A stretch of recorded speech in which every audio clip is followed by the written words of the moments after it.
ဥပါဒံနောက်တစ်ပုဒ်ဆက်မယ်ကံကြောင့်ယုံနံဘော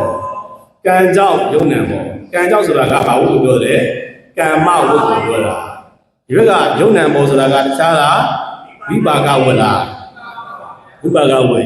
ကံကြောင့်ဆိုတာကဘာနဲ့ပါလဲသင်္ခါရနဲ့ကမ္မဘဝဆိုတဲ့ကမ္မဝုကိုပြောတာနော်ယုံနံဘောဆိုတာကတခြားလားဝိပါကဝလားဝိပါကဝနော်ဒါဆိုလို့ရှိရင်ပြီးတော့လို့အဝိဇ္ဇာတဏှာဥပါဒံကံကြောင့်ယုံနံပေါ်တာလားမဟုတ်ကံကြောင့်ပဲယုံနံပေါ်တာလားဒီလိုမျိုးမေးစရာရှိတာလေနော်အဝိဇ္ဇာတဏှာဥပါဒံကံကြောင့်ယုံနံပေါ်တာလားဒါမှမဟုတ်ကံကြောင့်ပဲယုံနံပေါ်တာလားဒါလို့ရှိရင်ဒီဘက်ကကိရိတာဘက်ကအလုံးမလုံးဘူးဆိုတဲ့သဘောတည့်ရောက်သွားတယ်ဒါဆိုလို့ရှိရင်တပည့်တော်တို့ကတစ်ဖက်မှာလည်းပဲအဝိဇ္ဇာတဏှာဥပါဒံကံကြောင့်ဆိုလို့ရှိရင်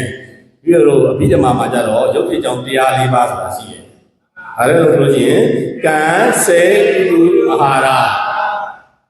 ဒီဘက်မှာကြတော့အဝိဇ္ဇာတဏှာဥပါဒံကံဆိုတော့ယုတ်တိကြောင့်တရားက9ပါးဖြစ်မနေဘူးလား။ဖြစ်နေရနော်ဖြစ်နေတဲ့အခါမှာဒီဘက်ကအလုံးမလုံးလားဆိုတော့သူလည်းလုံးလို့တာပဲအဝိဇ္ဇာလည်း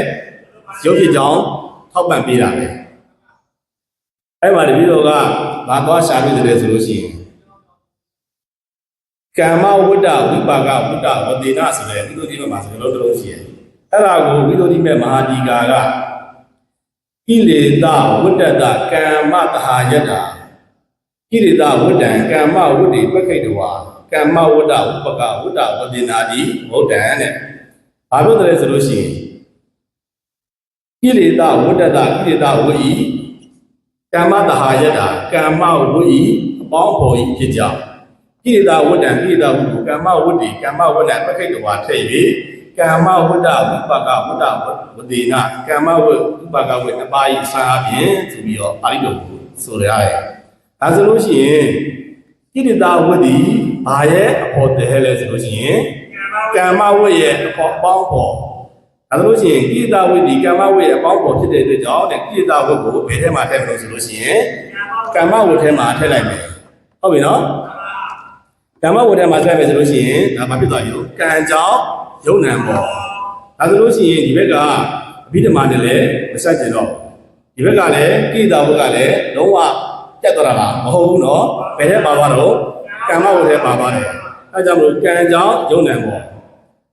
နောက်တစ်ခုကကမ္မာဝိပါကဝတ္တံတိဝိပါကကမ္မတံဘဝကမ္မာပုဏ္ဏဘောဟောတိဧဝံလောကောဝတ္တတိအတိပြေအတိတ်ကာလ၌ကမ္မာကံကြောင့်ဝိပါကဝိပတ်တရားတို့သည်ဩဝတ္တိတဖြစ်ခဲ့ကြလေကုန်ပြီဣဒာနိယခုခါ၌လည်းဝိပါကဝိပတ်ဆိုတဲ့အကျိုးတရားတို့သည်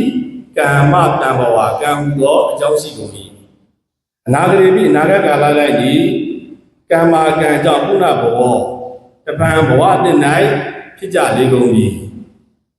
ဧဝံဤသို့လောကကြီးဒီဘဝတတိအစဉ်စဉ်ဖြစ်ရနေတယ်ဒါကဘာဖြစ်တယ်လဲဆိုလို့ရှိရင်အတိတ်ကာလတုန်းကလည်းပဲကမ္မဝတ်နဲ့ဝိပါကဝတ်ခြင်းလဲခဲ့